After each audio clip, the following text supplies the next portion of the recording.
இன்றைக்கு பாஸ்கா காலத்தின் 6ஆம் ஞாயிறு, மே மாதம் 25ஆம் தேதி, ஞாயிற்றுக்கிழமை.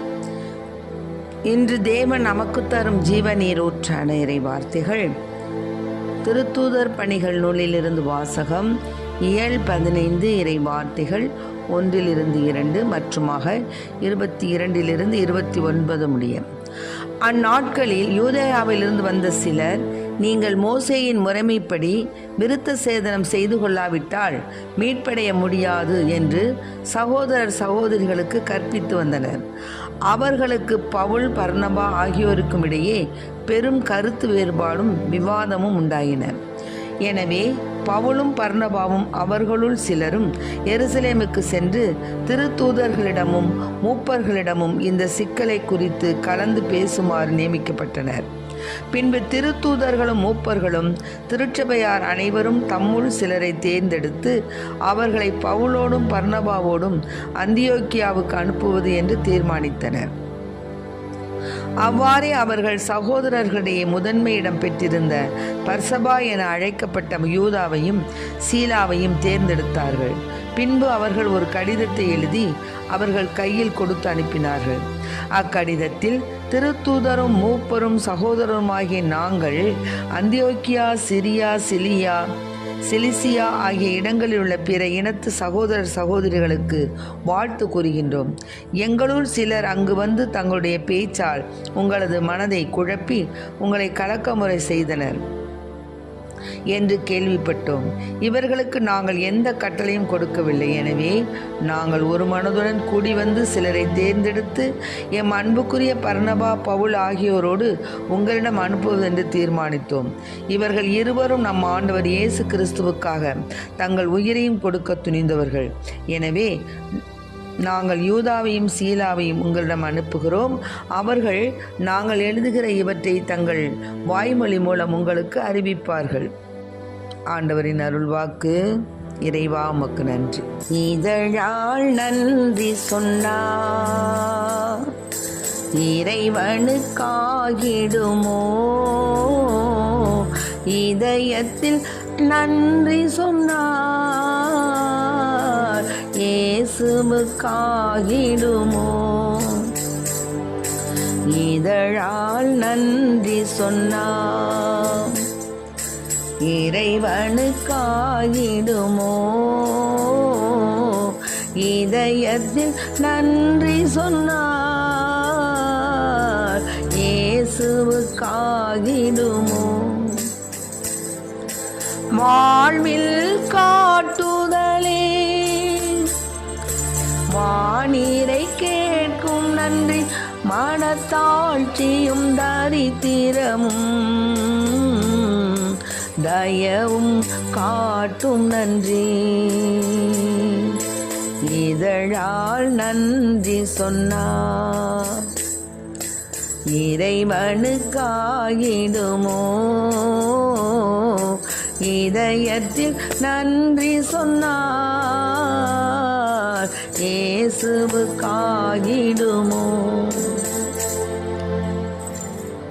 இன்றைக்கு நம் தேவன் தரும் ஜீவ நீரூற்றான இறை வார்த்தைகளை கேட்டு, அதாவது அந்த நாட்களில் யூதேயாவில் வந்த சிலர் என்ன செஞ்சாங்கன்னா, மோசேயின் முறைமைப்படி விருத்த சேதனம் செய்திக்கலைன்னா மீட்படைய முடியாது அப்படின்னு சொன்னாங்க. ஆனால் பவுல், பர்னபா ஆகியோருடைய பெரும் கருத்து வேறுபாடு விவாதமும் உண்டாயிற்று. அதனால அவங்க என்ன சொன்னாங்கன்னா, பவுலும் பர்னபாவும் அவர்கள் சிலரும் எருசலேமுக்கு சென்று திருத்தூதர்களிடமும் மூப்பர்களிடமும் இந்த சிக்கலை குறித்து கலந்து பேசுமாறு நியமிக்கப்பட்டனர். ஆக அந்த காலத்தில் பலவிதமான கருத்து வேறுபாடுகள் இருந்த போதிலும் ஆண்டவருக்குள் திருத்தூதரும் மூப்பரும் சகோதரருமாகிய பவுல், பர்னபா அவங்களாம் என்ன செஞ்சாங்க, பிற இனத்து சகோதர சகோதரிகளுக்கு வாழ்த்து கூறுகிறோம். எங்களுள் சிலர் வந்து தங்களுடைய பேச்சால் உங்கள் மனதை குழப்பி உங்களை கலக்கமுறை செய்தனர் கேள்விப்பட்டோம். அதனால நாங்கள் எந்த கட்டளையும் அவங்களுக்கு கொடுக்கல. ஆக அந்த காலத்தில் இருந்து பாருங்கள், நடுவில் கலகம் செய்கிறவங்களும் இருக்கிறார். அப்போது ஆண்டவருடைய அந்த மீட்பு செய்தி அவருடைய அந்த செயல்பாடுகள் எல்லாவற்றுக்குமே ஒரு எதிர்ப்பு இருந்தது. ஏன் எதிர்ப்பு இருந்ததுன்னா, அவர்கள் நல்லது செய்வதை அவர்கள் விரும்பலை. அவங்க எப்படியாவது ஆண்டவரை பலி வாங்கணும் அப்படிங்கிற ஒரு நோக்கோடு தான் இருந்தாங்க. அதனால தான் இஸ்ராயல் மக்களிடையே போலி தீர்க்கதரிசிகள் இருக்கிறாங்க. அதுபோல் உங்களிடையும் பொய் போதகர்கள் தோன்றுவாங்க. அழிவை விளைவிக்கும் தவறான கொள்கைகளை புகுத்தி தங்களை மீட்ட ஆண்டவரை மறுத்து அழிவை தம்மீதே விரைவாக வருவித்து கொள்வார்கள் அப்படின்னும் திருத்தூத பணிகள் நூலிலிருந்து நம்ம வாசிக்க கேட்கிறோம். அதனால் இப்போ நாம் என்ன செய்யணும் அப்படின்னு சொன்னோம்னா, கடவுளுக்கு ஏற்புடைய அந்த செயல்கள், கடவுளுக்கு ஏற்புடைய போதனைகளை மட்டும்தான் நம்ம எடுத்துக்கொள்ளணும். வேறு எந்த கருத்துக்களையோ இறைவனுக்கு புறம்பான கருத்துக்களையோ நாம் என்ன செய்யக்கூடாது, மனதில் இருத்தக்கூடாது. அதனால தான் அவங்க சொல்கிறாங்க, நாங்கள் யூதாவையும் சீலாவையும் உங்களிடம் அனுப்புகிறோம். அவர்கள் நாங்கள் எழுதுகிற இவற்றை தங்கள் வாய்மொழி மூலம் உங்களுக்கு சொல்லுவாங்க.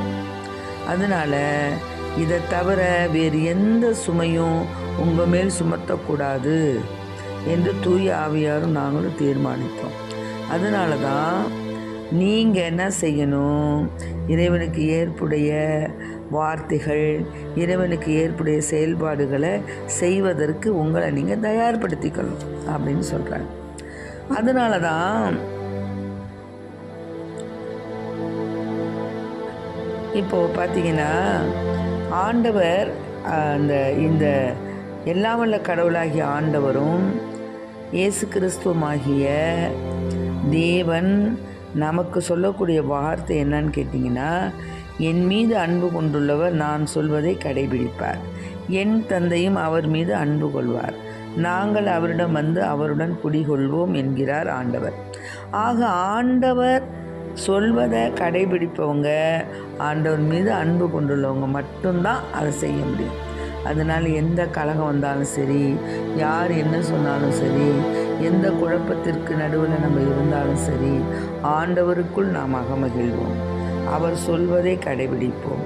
அவர் மீது, அதாவது என் தந்தையும் அவர் மீது அன்பு கொள்வார், நாங்கள் அவரிடம் அவருடன் குடிகொள்வோங்கிறாங்க. பார்த்தீங்களா, இது எவ்வளோ பெரிய வார்த்தை தெரியுங்களா?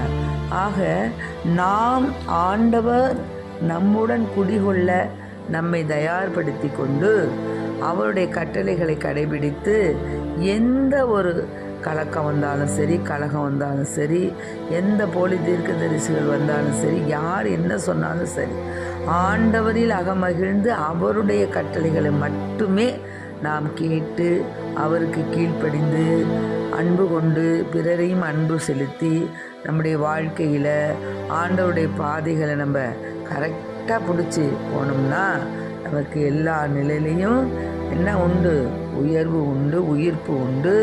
எல்லா நிலையிலையும் நம்மை தேவன் உயர்த்துவார். ஆகவே எல்லாம் வல்ல கடவுளாகிய ஆண்டவருக்கு பிரியமுள்ள பிள்ளைகளாக வாழ முயற்சிப்போம். ஆமேன். Praise the lord. மரியே வாழ்க.